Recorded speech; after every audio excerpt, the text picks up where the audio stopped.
Welcome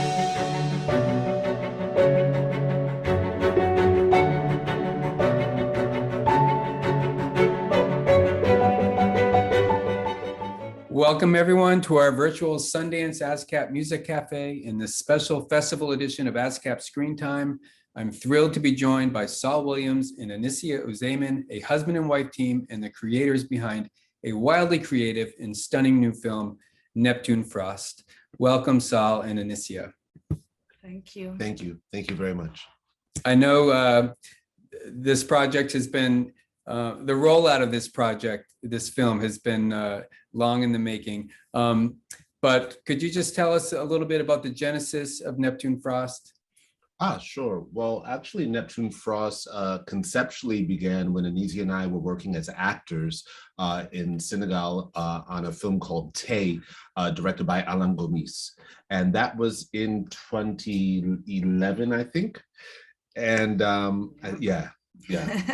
And so while there, started observing, I mean, long story short, observing like communities, traditional games that they would play with drums, children building drums after schools, drum and dance, what have you. And so I call this traditional just because, of course, the drum is ancient and drum and dance, you know, is ancient, but simultaneously I'd see kids come home from school building a drum, but like with Beats headphones and smartphones, listening to music. And it was a combination of ancient and modern technology, communicative technology, you know, there together, mixed with the fact that I was learning about e-waste camps around, around the continent, the place where our tech goes to die, and simultaneously about coltan and cobalt and the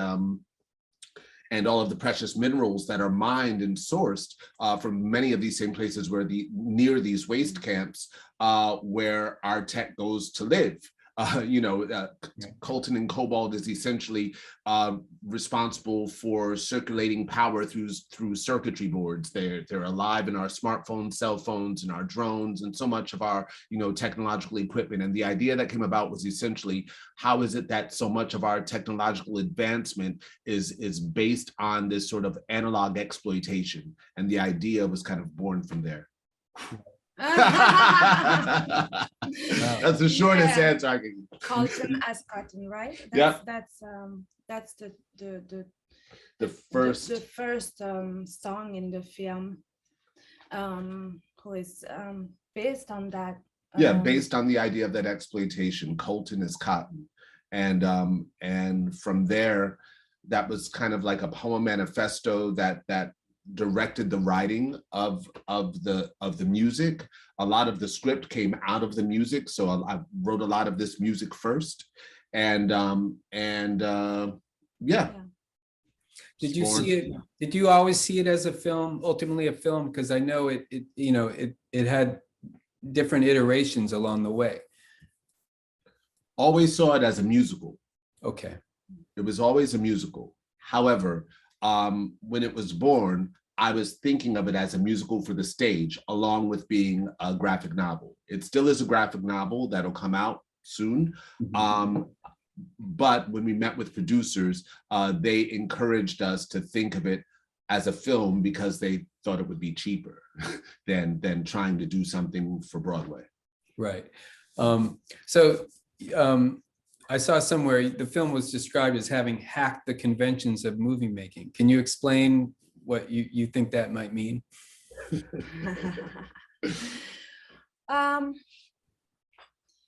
I think it's a film that it's made with a lot of inventiveness, and that we counted on that as a resource. Because of the way the film was envisioned, produced, shot, and I do think that there is a huge space for ideas that are,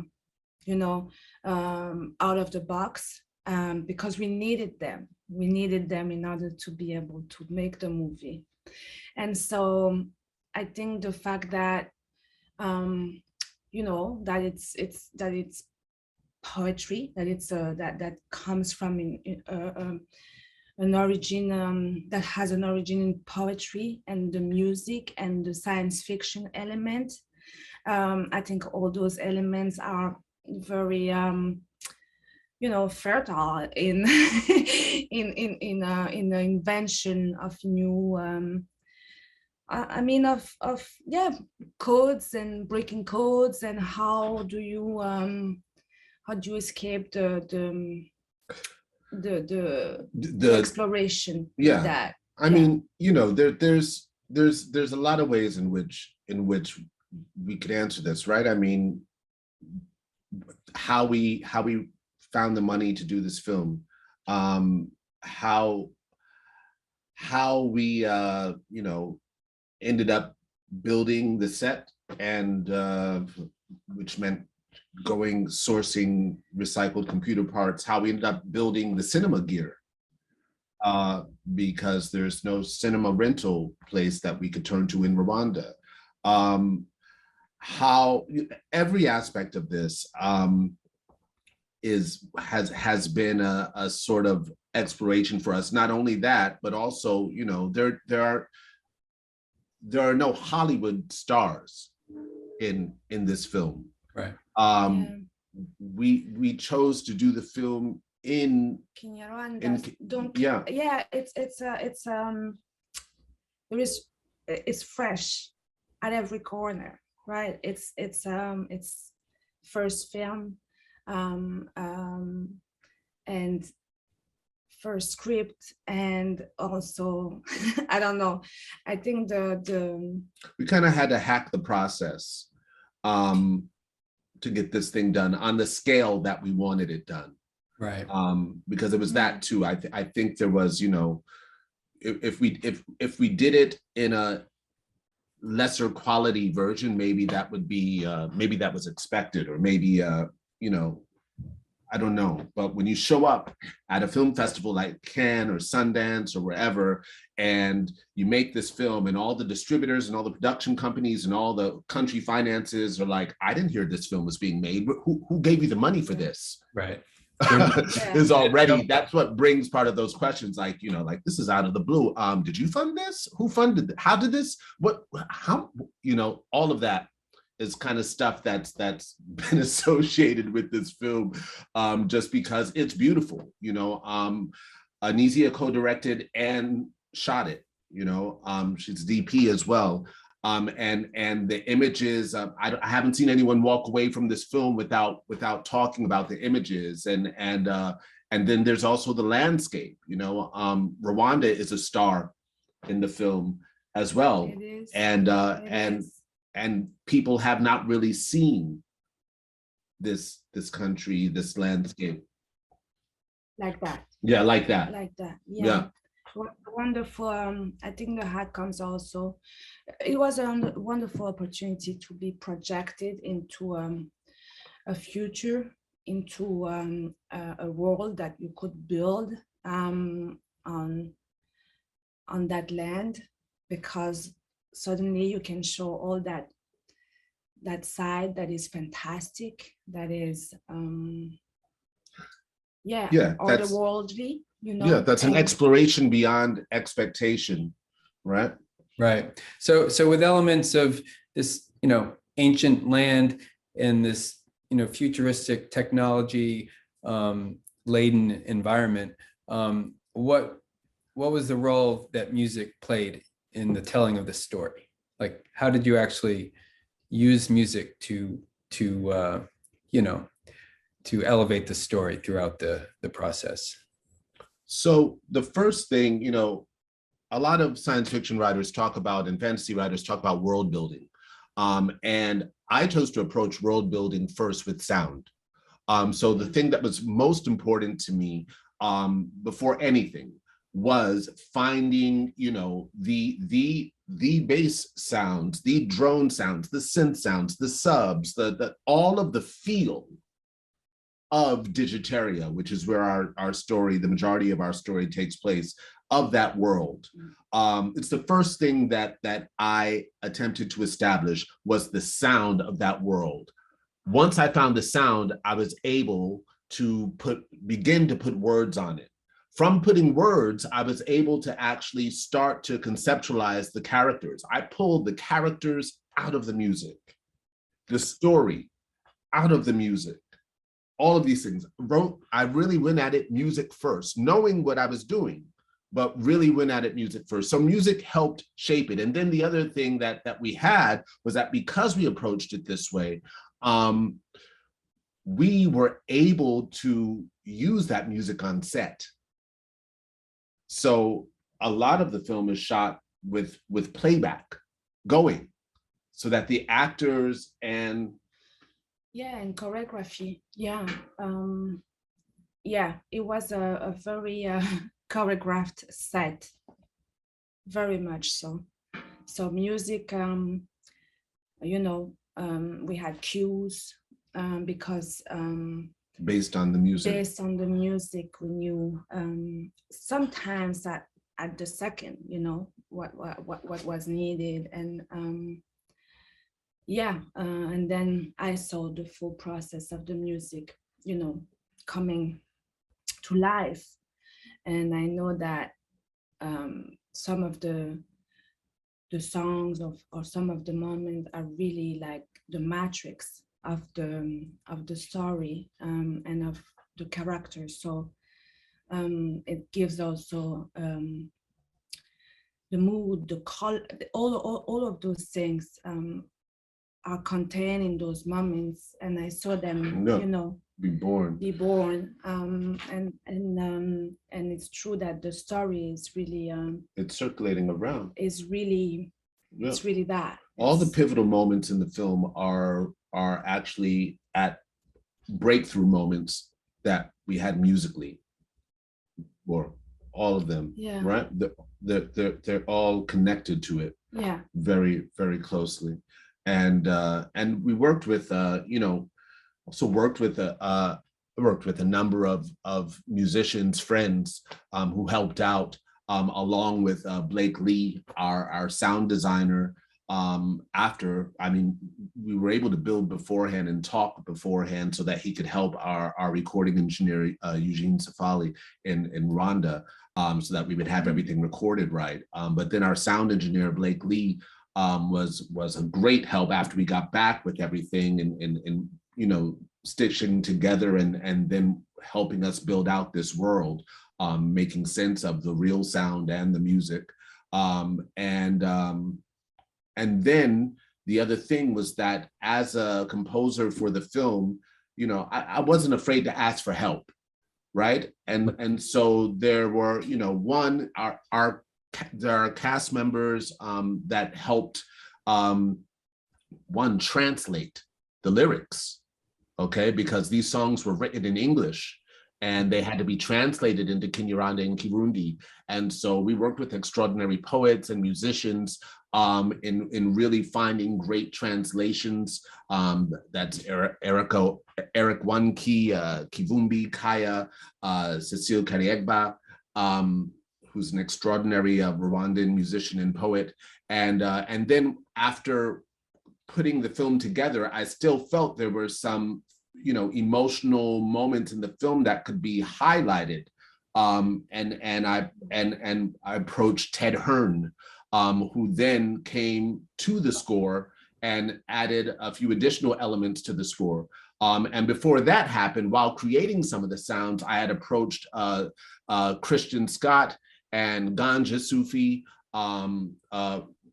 Reagan Farquhar, aka bus driver, to help me produce the sounds going into it. So there's a team of musicians that helped bring this to life. But it's a lot. And when you see the film, you'll understand, because there's a lot of music in this film. A lot of music and the movement are created around those sounds. And it's a very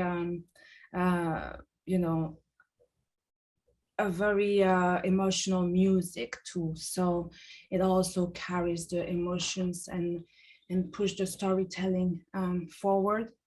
So I know that for me, the presence of music was really impressive, because on the set, we had an ensemble, huge ensemble, and there were drummers, right? Burundian drummers. So in addition to the music, we had 20 drums on Wow. Yeah. all the time in Himbaza Club. Yeah. So it's a group of 20 Burundian drummers, and so they are the ensemble. So not only it was dancing everywhere, it was, you know, singing for the film, but it was also drumming. And the Burundian drums are like, they're like the trunk of trees, like they're extremely powerful, beautiful, of course historic, but that history goes all the way up to the modern time, because if you ask you know, like Adam, Johnny Rotten about, you know, the beginning of post-punk, they're going to tell you that post-punk comes from Burundian drummers. So so it's a crazy thing, and we had this drum ensemble as our ensemble, as the miners, as the miners in this film, the Colton miners. So it was a crazy vibe on set in regards to music. Cool. Well, I can't wait to hear this movie. Seeing it will be one thing, but hearing it sounds like it's going to be incredible. So one last question. You both bring such a wealth of creative gifts to the table. What was it like to collaborate as a husband and a wife on a project like this? Were there any specific challenges, or was it mostly all benefits?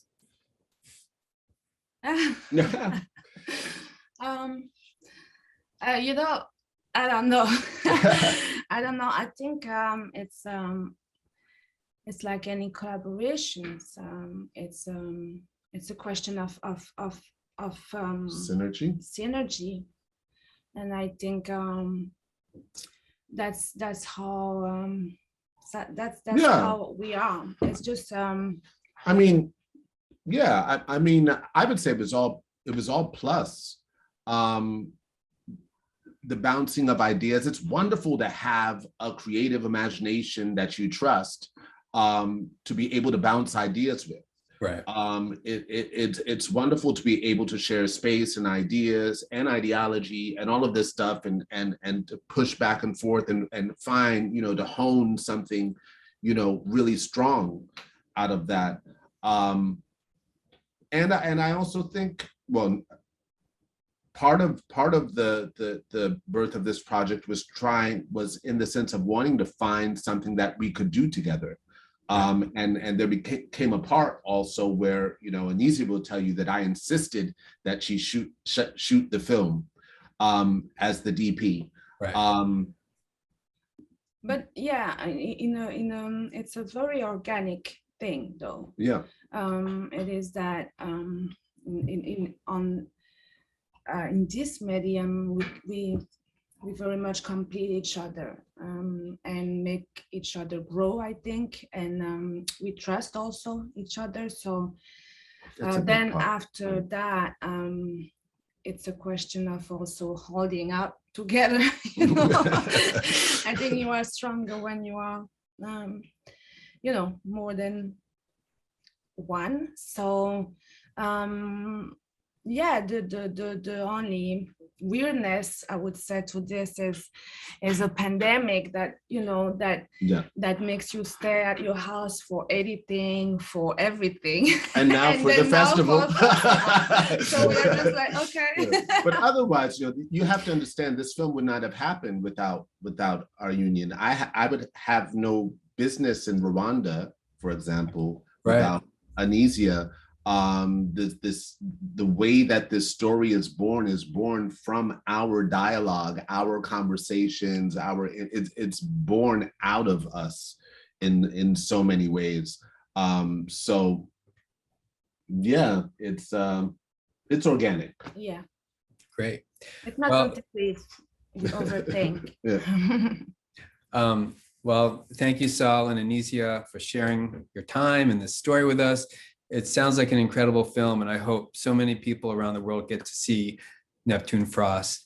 Thanks everyone for watching us. Be sure to check out all of our Sundance ASCAP Music Cafe performances and conversations throughout the festival. And congratulations, you two, on getting to this point and sharing your film with the world. Thank you. Take care. Okay, cheers. Bye. Thank you. Bye-bye. Cheers.